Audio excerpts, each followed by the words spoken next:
So let's go back to your story.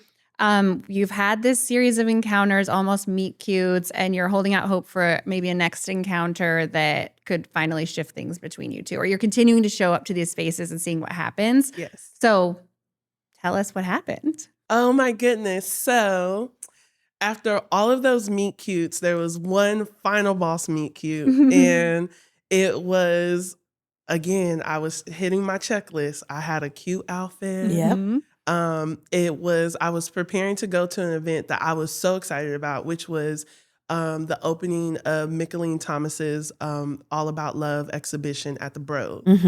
The second I heard about it, I was like, I must be there, because if you all don't know this, with all gallery openings, there's always the pre-opening, which is the party, the celebration. And I knew I wanted to go.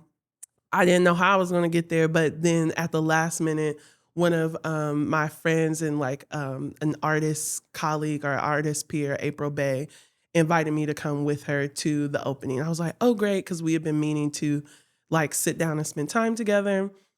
We went to dinner beforehand, had a beautiful dinner and lunch. And I just was like, if I'm going to have a good time, it's going to be at this event. And then if I'm going to meet another Black, lesbian, queer woman, it's also going to be at this event. Because Mickalene Thomas is like, if you've never seen her work before, it's stunning. It's these big glittery pictures of Black women. Right now, a lot of people are like in love with Olivia Dean and the art of loving. And it was inspired by this exhibition, and in turn, inspired by the book of Bell Hooks, All About Love, right? All these, love was in the air. Yes. Love was in there. So I go to this event. I'm having a great time. Everyone is there. It's like just your favorite Black Hollywood. Everybody was there, but you know, I love Black folks. So like, yeah, the art scene was out and about that night. It was stunning. And then there was also an after party at Soho House in their garden. Now, the thing that was also so cool about this night that was motivating my energy is that I believe it was like a full moon in Sagittarius, but it was the beginning of Gemini season. And spoiler alert, I'm a Sagittarius. Yes. Ashley is a Gemini. Love it. So like the sky was literally in our favor.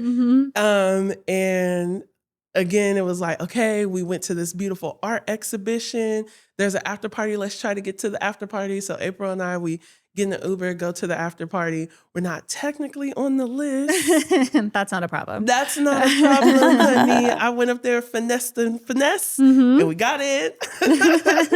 And we're in like the beautiful Soho warehouse garden thing, dancing around. And because it's the art scene, I see some friends and we're laughing and giggling, and the DJ was playing all vinyl set, which I love music. And in comes Miss Ashley, honey, looking like she looks, all shiny and beautiful. And again, she's talking to people that I know, and at one point we're all in this circle just laughing, and I'm sure I'm cheesing so hard because I'm like, she's here, to the group chat, because I already said, I was like, remember that girl I was talking about? She's here. And they're like, oh, great. I'm like, okay. So the song, It's My House and I Live Here, that song by Diana Ross, it's just such a groovy song, was playing. And I was like, okay, I have all the information I need. She's not married. We keep going past each other, blah, blah, blah. I'm going to talk to this girl tonight. So I walk up to her and I was like, hi, my name is Amber. I actually think you live in my neighborhood.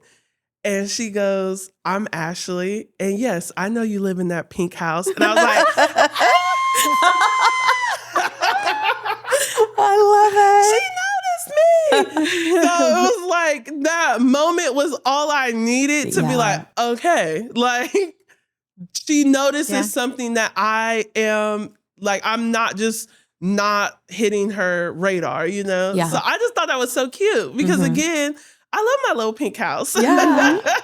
So yeah, when she said that, it was a wrap. And it was so funny because I'm like getting hot telling this story. Oh my God. It was so funny because she said that, and like as a true yapper, I was like, oh, Like, I lost my words. I was like, okay. And then, yeah, she was as responsive as I was. Like, she was in that moment with me the same time I was in that moment with her. And again, when you slow down, I know that's important to me because I am present in the moment.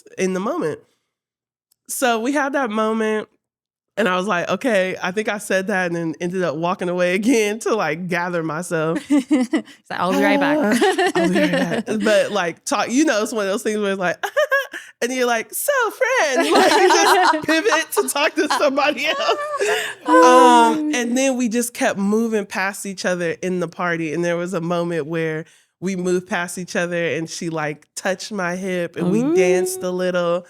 And again, she never like backed away from it. Yeah. And I was like, how rare is it that we're going out and like even dancing with people for real? Like I haven't done that since. I know, I miss it. I know, like a little bump and grind. Come on, with the vinyl, that's so me. So we danced a little bit and I just like felt myself like melt. And somehow that night, a friend that I knew from DC was there. And we were chit-chatting, and another moment where she came by and said hi, because she's really like bouncing around this party the same way I am. And my friend goes, "Is that your boo?" I was like, "No, girl, but I want it." We'll see. So it was so funny because, again, someone who knew me in this very particular time of my life is like, "What you got going on in LA? This is nice." Like, and again, what I knew was there was no rush. I had already seen her a million times before.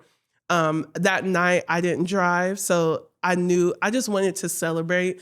So I left my car at home because I knew I'm like, there's going to be Prosecco here and I'm going to drink it. So I was drinking my little Prosecco. And one of my other rules with re-engaging with dating is like, I never hooking up wasn't even a possibility, but I never want to hook up with someone when I've been drinking. Like, I think it just leads to so many terrible run-ins with people and you don't get to talk about consent.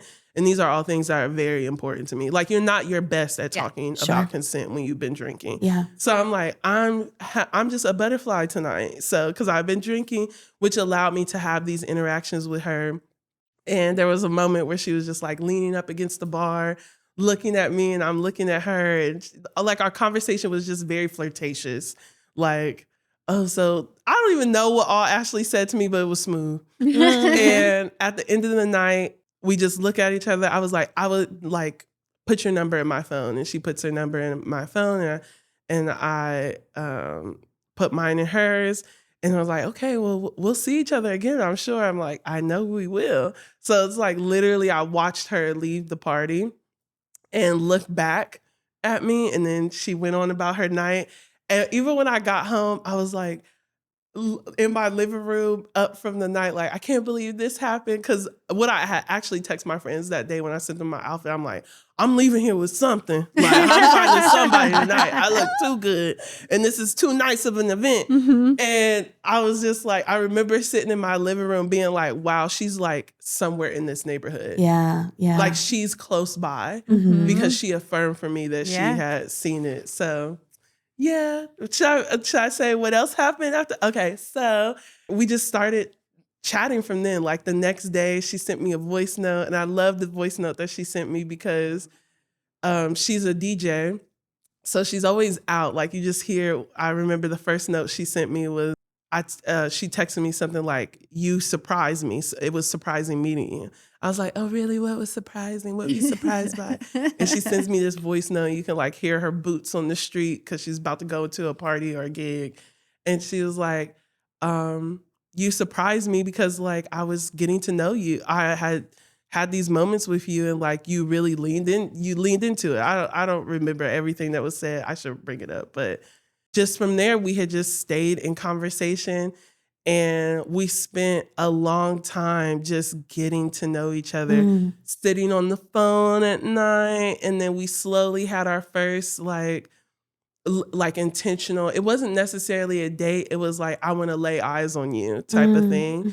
And we went to lunch together because one of her friends was like, you like this girl, but you ain't invite her out nowhere. Like, what's going on? Go see her. And she was like, okay. So we did that. And then I remember shortly after we had our first date, for a long time, I didn't want to know where she lived. I didn't want to know how close she lived to me. But we had, before our first date, we had this moment where I was like walking to my car and she was on the street and the trees were, it was just very romantic. The trees were blowing and I wanted to like kiss her and I asked her and she was like, no, not yet. I was like, oh my goodness. So we went on our first date. We went to a tea house and then we went out to hear music. And we went to dinner and I like picked her up in terms of she walked down the street to my house.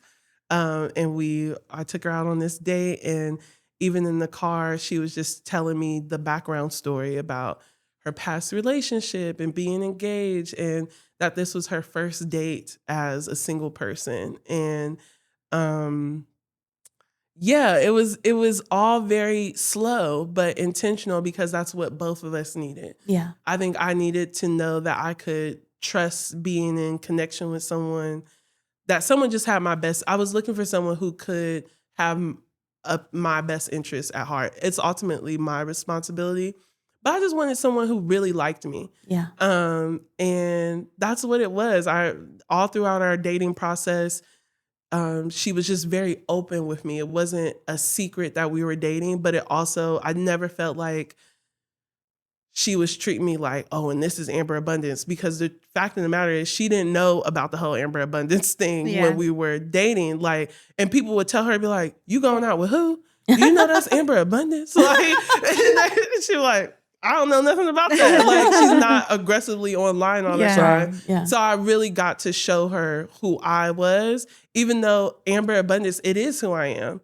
But I'm even more of that in person. Yeah. And she got to know all of that. One of the biggest compliments I get from our friends is like, Ashley likes to see, and not even just our friends, but from her. She's like, I like to see you have fun.